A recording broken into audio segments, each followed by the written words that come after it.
I am at the tail end of an almost 10-day trip here on Batam, trying to share unexpected things to do, places to eat, things to see, and I even have the hard to find wine that you need to drink here on Batam. This is going to be a little bit of everything. It's food, it's drinks, it's what to see, it's where to stay. And I'm also going to share the best way to get around the island and explore, so you can really get a feel for its beauty, not only the touristy things to do, but actually traverse the entire set of islands in a really chilled way. So I hope you will follow along. This is going to be a long one, so grab some wine, or if you do not partake in wine, grab some chai or some coffee or something and settle in. And please do subscribe to my YouTube channel. I normally put out videos a couple times a week, either on the best places to eat, drink, play, and stay in Asia, or what it's like to be an expat living in Southeast Asia. So if that is interesting to you or you'd like to follow along, it would mean a lot if you please do subscribe. Okay, let's get started. So of course, the first thing you need to do is actually get here. The best ferry company, I asked the owners, the people that I was talking to here on Batam, every single person told me Batam Fast Ferry. So that is who I booked with. They actually have private cabins, and that's what I'm sharing with you, because those are just super chilled. The cabin itself holds enough for if you're having a hen night or a group or a big family event, everyone can come over, or if you just want a little romantic time. They have tons of departure times, and they ferry into each of the major terminals here on Batam. I actually came into one, I'm leaving out another, so hopefully I can get a variety and feel for them. I'm going to be posting their review video before this one, so check down below for the longer version of my experience with Batam Ferry. I have started it from Singapore. I will then end it probably as I'm getting off the ferry back to Singapore tomorrow, so you can get a full 360 experience of what it was like. They left on time. They're all about the same, and the price varies a little bit by the time of day and day of the week. So I think price-wise I didn't see a massive difference.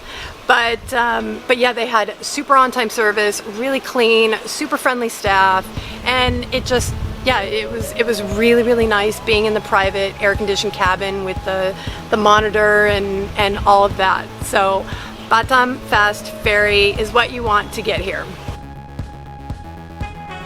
Well, let's start with coffee, because that was really fun.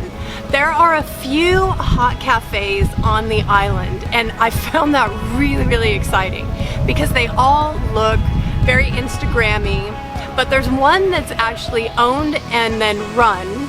There's two guys who are both Americans from the South. One's from Texas, one's from Kentucky, and the owner has done a beautiful job of creating a brand that not only pops and stands out, and it should be a franchise in my opinion, but a brand that is built on quality.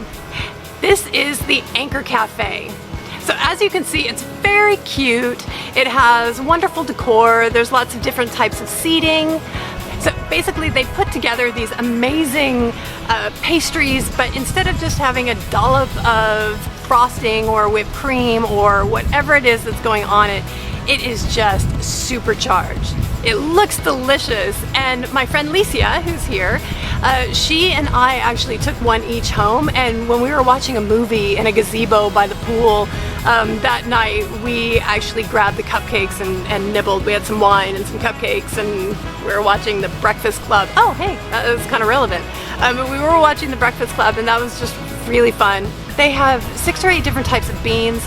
They roast on site, and that's how the owner actually got started. He was just an expat on Batam, and he was roasting his own beans frequently, and the bean roasting turned into a request, and there was a supply and demand thing, and people wanted it, and he just kind of thought, wow, you know, it'd be really fun to start a cafe, or that's how I remember the telling of the story, and that is how Anchor Cafe was born. It's really cute. Do not miss it.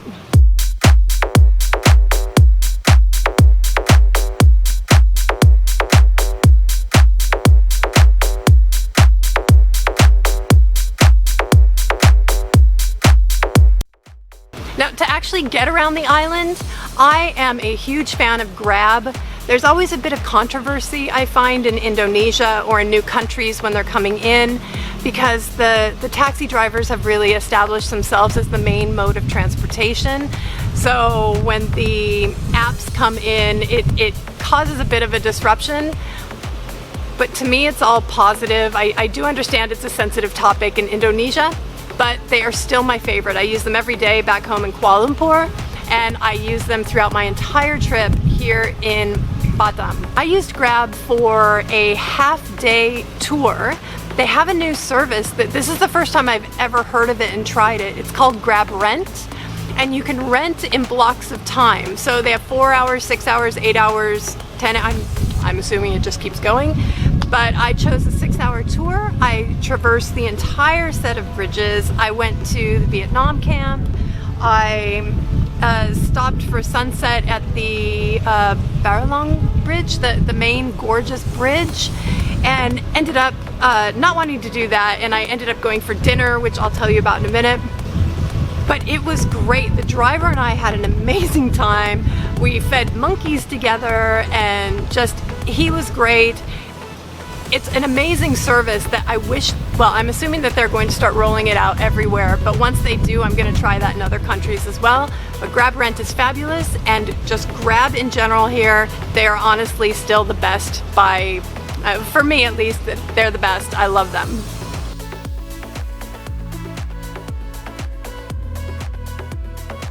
I didn't actually do comparisons, and I didn't partner up with Telecom Cell, but I've used Telecom Cell on Bali, I use them in Medan, and I'm using them again here. I needed to get a SIM card on day 2, and my Grab Rent driver knew the perfect little spot for us en route to where we were going on our tour.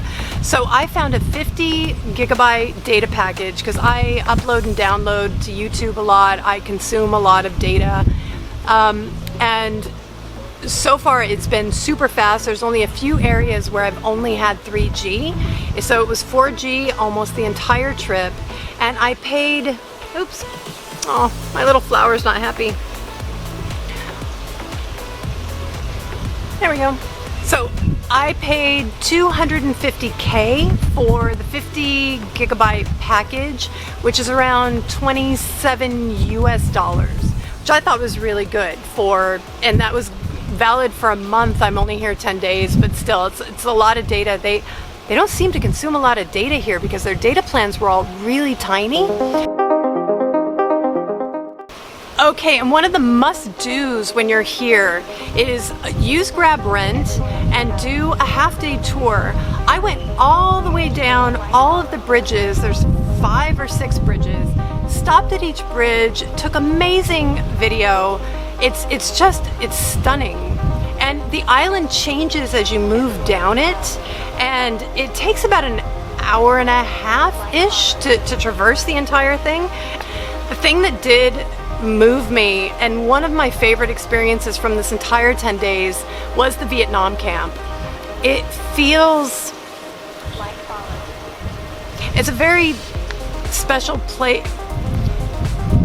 I'm not sure how to put the words together right, but I'm putting a link down below to a page that explains the history of the Vietnam camp. I saw one of the cemeteries, there are the old churches there. I walked through the old living quarters where people lived for years, and it's empty now. I was the only person I saw around. There were a couple of other cars I saw at times, but I was the only person walking around through the old barracks and living quarters, and it really makes you think. I think it's important that they've left that there as a museum and to show the history. Yeah, I really enjoyed that, and as you can see, there's just so much to see, and I hate putting the little monkeys in right now because it really should be kind of a solemn moment thinking about that. But the camp has now been overrun by not overrun, but that's their home, and there are so many monkeys. And I wish we had snacks with us because they came up and all we had were with these little grape candies, and I would reach out and feed them the little grape candy, and they were so cute with their long fingers. And it's a terrible thing no, it's not a terrible thing. It's one of my favorite moments from the trip for feeding those little monkeys. The Vietnam camp was a favorite moment from the trip as well, but in a completely different way. And I'm really happy that I did that. So go all the way down. On that trip, I actually did Kopak Jaya on the way back. So if you do that and you plan it to arrive around 5:30, it's perfect because you'll see the sunset. Once you get at your table, off to the right is going to be the sunset. You can get amazing photos and videos and eat some delicious food at the tail end of your half-day tour there, and then head back. You know, you'll arrive back to your hotel by 8 o'clock-ish, and it's perfect. One of the things you absolutely must do when you're on Batam is visit one of the Kelang-style restaurants. These are restaurants that are basically on stilts over the water. They have insanely fresh seafood. The one that was most recommended to me, and what I love their website and their social media presence, and they've set up tons of Instagrammy fabulous areas with awesome seating. There's a basically like a pier that has no other reason than just to be fabulous so that people can go take photos off of it. This is Kopak Jaya 007, and I had an insane meal and a great time there. The staff are just crazy friendly. Hey guys, nice to see you again. They had ice cold beer that they brought in a bucket with more ice. They serve fresh whole coconuts that they chop up in the moment. And I had just come off of the half-day tour, and at the Vietnam camp I walked around and filmed a lot, and it was just crazy, crazy, crazy. And I was just so hot and sweaty, and because I was on a day trip, I didn't want to drink a lot because you don't know how the rest stops are going to be. So yeah, for about the first 10 minutes, I just ingested every liquid thing I could find. The ice cold beer was awesome. All right, when you're here, you need someplace to stay. I have full long videos for each of these properties, so I am going to give you a quick 1 minute-ish tour here and just give you a couple bits of information about each one. Links to their full video is down below, so do check them out. I'm going to go in order that I stayed with them so that there's no order of preference. Number 1, Temp Oksanen. So Temp Oksanen is this amazing spa resort. It is the #1 spa resort on the island. They are a tiny little boutique property. There's just 12 rooms, and each one is different. Each one has its own theme. Each one has its own decor.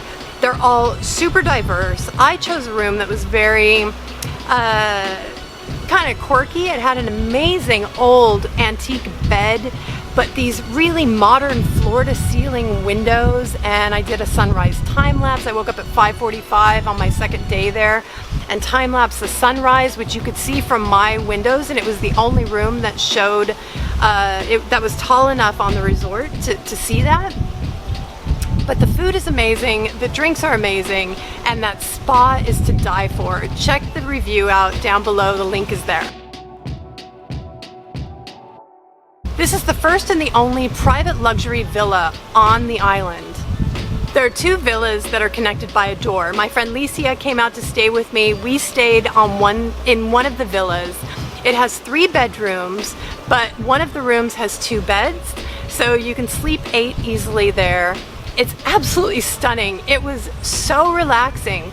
We spent more time in that gazebo than anywhere else. It's one of the few times I've spent a lot of time just swimming and relaxing, because normally I'm on my laptop and I just kind of, the fun stuff for me gets pushed. But we even stayed in that gazebo. We queued up a film to watch each night, and we had a bottle of wine, and we hung out there until midnight each night, just kind of chilling out. Fast Wi-Fi, There was Netflix, you could Bluetooth Spotify from your phone onto amazing speakers. It was fabulous. The food was delicious. They have, this is a really good thing. They have the cheapest alcohol of any resort on the island. So alcohol is insanely expensive here. They order the same wines that I've recommended to you, but they only charge a small surcharge on top, where the hotels, they double or triple the price or more. So if you want cheap beer, cheap wine, cheap spirits, that is your place. It would make an amazing like hen's weekend spot. It's perfect for a romantic getaway. It's great for families. I had such a fun time there. Number 3 is the Torrey Beach Resort. This is on, I probably had the most fun shooting the exteriors here. It's on this pretty little cove that has a low and high tide. It's beautiful. The bar was probably my favorite bar because of the location, just being on this pier in the middle of the sea, and it was lovely. The resort's in a bit of need of renovations, but if you just kind of take that on board going in, and there's 2 massive swimming pools. There's a swim up bar at one of them. There's a bar adjacent to another one. I think there's 4 bars. There's the 2 at the swimming pool, my favorite, which was the island bar on the pier. And then there's one bar that's like for smokers who want to be in air conditioning with some billiards and things like that. But there was more bars than restaurants. And yeah, just the food right now, they're pulling on a new executive chef and F&B manager. So my experience with the food would be better when those 2 people are placed. So maybe keep it simple with the food there and just go for the drinks and the location, because I slept like a baby. The room I was in was 114. Check it out. The views are insane. I loved that place. I had so much fun just walking around and filming because everything's lovely and beautiful there. Okay, and number 4 is Montego Resort. This is the Swish 5-star hotel that's an all villas resort. I think there's 120-ish villas, 135, something like that. This place is so much fun. It has Tigo, which is the sunset session spot. They have 3 restaurants. There's a cafe. I've been to afternoon tea. I'm sitting here right now. This is my last night here at Montego. But the location's lovely, and I'm so happy in this villa. It's for the most luxury experience. Get the 3-bedroom villa with the mine is R36. I think that's right. I'll put it right here. But try and ask for that or one adjacent to it, because this is just cuckoo. The view is insane. It's perfect for a couple, for a romantic weekend, or for a group of friends. This would be, oh my gosh, so much fun. Okay, sunset sessions. I was on a quest, and it's interesting because the places that I found are really, really amazing, but it always seemed to surprise my friends when I told them, oh yeah, I'm going for sunset session with DJ and this and that and da da da da da. It's just not the Batam that everyone thinks is here. So these are the 3 places I would recommend for sunset sessions, with some honest commentary about why you'll love them and what I didn't love. So my favorite is split. It's either Island Bar at Torrey Beach Resort, which is brand new. All of their furniture still hadn't arrived. They just had some plastic tables and chairs and really cool bar seating, which is where I sat because I was with my laptop like a dork. But that is set out on a pier. They have really cool music playing, and there's a perfect view of the sunset. I time-lapsed the sunset the first night I was there, and they make wonderful cocktails with fresh fruit. So I had a fresh pineapple juice and rum and something else and Galliano and blah blah blah. On the first night that was yummy. Second night I just did a straight up watermelon martini. And if you go between, I think it's 3 and 7 or 3 and 8, yeah, 3 and, there's happy hour times, I'll put it here. It's buy one, get one free. So you have to get the second one as the same one, but it didn't matter because they were delicious and they make them fresh for you when you ask. But that was lovely. They have a kitchen that's opening up soon too. When I was there, they just had some nuts for guests. But once they have a small snacks menu, that place is going to be insane. It's really special. There's only enough room for, I don't know, 10 tables maybe-ish. It's going to be, I think it's going to get packed really quickly once it starts to get going. So totally recommend the Island Bar at Torrey Beach Hotel. The other that compares with that is Tego, which is the cool chill out lounge at Montego. That one, you know, the music and the vibe and the seating, because they have like Thai beds, they have normal seats, they have cabanas, they have swings, they have a sunken lounge area. There's a little bit of everything. Then when you step back a bit from the pool, there's billiards, there's darts, you can play foosball, there's lots of different seating in there as well. The music is fabulous. They have a really ample bar menu for food as well. So I tried a flight of sliders that was yummy. It was lamb, beef, and chicken. They were all different. The beef tasted like it was like a rendang. The lamb was yummy. Those were really nice. They have salads, they have pizzas, and they have a really nice big cocktail menu as well. I had one that looked like it was in a tiki, you know, a tiki type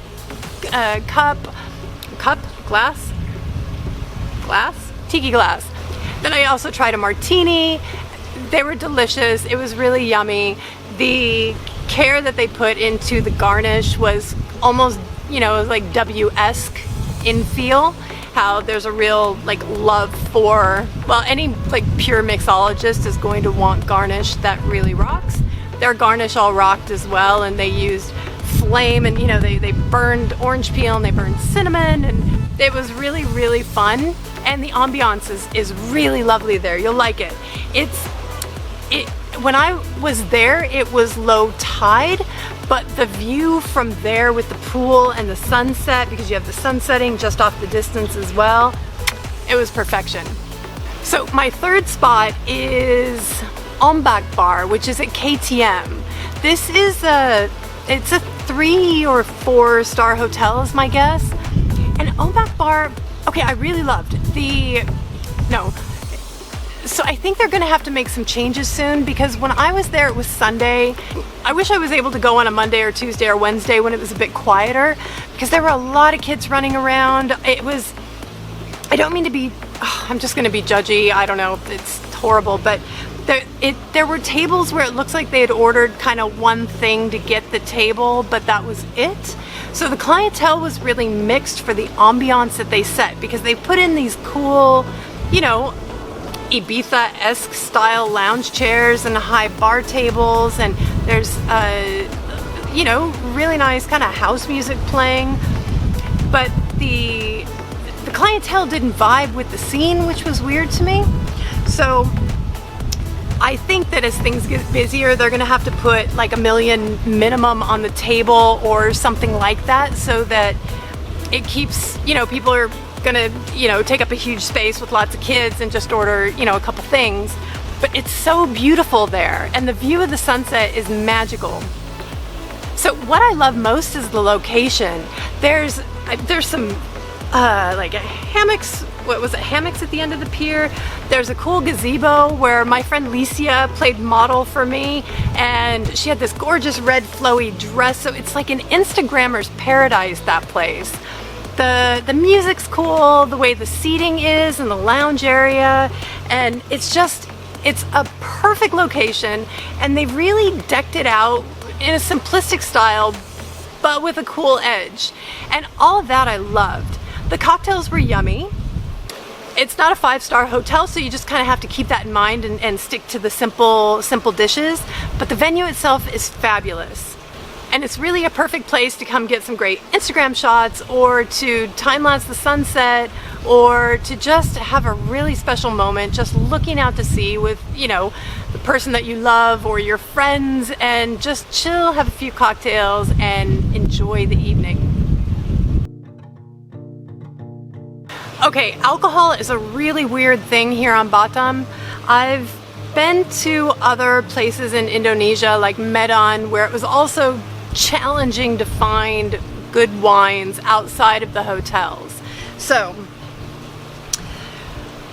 what I can recommend, and I'm putting links down below to the wineries, these you can find at the hotels. I'm trying to figure out where you can buy them in town. I couldn't find links to any wineries, and I don't want to just share a Google Maps location with you. But at the hotels, what you should definitely order is the Sabah Bay, which I'm really loving. I have 2 wines from them. I have a rosé that looks really nice I'm taking home to try. And I have this black velvet, which we drank today, and it's just, even during the day, it's really drinkable. Oh, well, hold on. It's really drinkable, it's yummy, and it's 13% alcohol, but for when you're in Indonesia, it's really nice to try local food, local drinks, and there are only a few. I think there's 6 Indonesian wineries, and that's it. So this is one, Sabah Bay.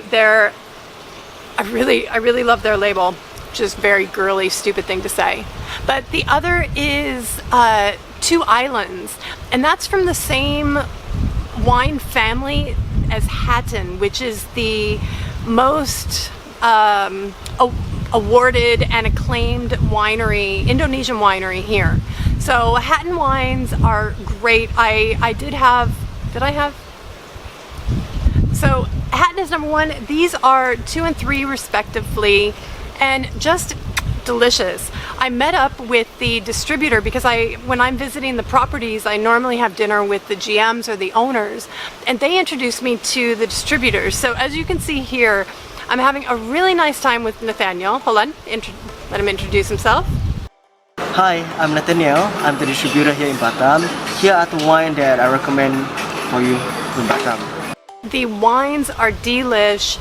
Don't go for the imports. It's very, very expensive to import wines here, and the prices are crazy in Indonesia for what you pay elsewhere. So try the local wines. They are surprisingly delicious, and I'm taking 2 back with me. You can get away with probably 2 bottles on your return because you can take a liter each, so they kind of let that slip in.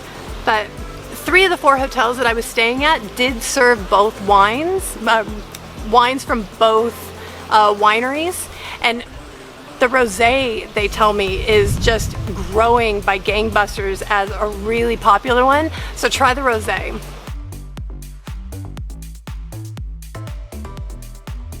Well, I hope I haven't forgotten anything. If you have any questions, please do ask me down below. If you've been to Batam and had a really amazing experience, please share with everyone where you think I've missed, because I would like to come back and do another round of videos in the next 6 months. There's a couple of properties on my radar that I'd like to visit. There's a couple more really cool cafes that I didn't get to. I'm sure there are tons of amazing restaurants that I need to try, and all of that. So share it down below, ask anything you'd like. I hope you'll try a trip to Batam. All of my friends in Malaysia, when I told them that I was coming here, they're like, oh, that's the place you take your mistress. So I think it's a place that has a lot to see, a lot to do, super friendly people. All right, guys, I'll see you at the next video. Have a great night, a great week, a great morning, whatever it is for yourself. Go travel, solo travel, adventure travel, whatever it is that makes your heart sing, just do it. Bye, guys.